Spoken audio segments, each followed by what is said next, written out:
យើងមានបងប្អូនគ្រួសារវិញក៏ដូចជាបងប្អូនមកពីសមាគមសិល្បករខ្មែរអាយុសិក្សានានាចូលរួមជិត1000នាក់ដែលជួបជុំរត់នៅថ្ងៃនេះនាវាវិញបានបរិច្ចាគថវិកាចំនួន10000រៀលសម្រាប់បុគ្គលិកម្នាក់ចូលរួមរត់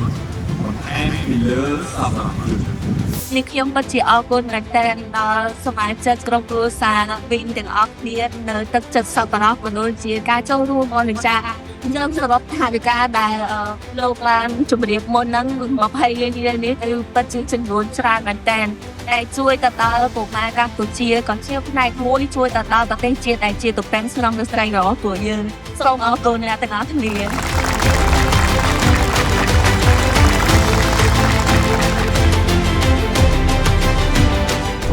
ជំរាបសួរបាទពុកម៉ែបងប្អូនអរគ្នាផងដែរថ្ងៃនេះពួកយើងជាសមាជិកសកម្មរបស់សមាគមសិល្បករខ្មែរចូលរួមជាមួយនឹងកម្មវិធី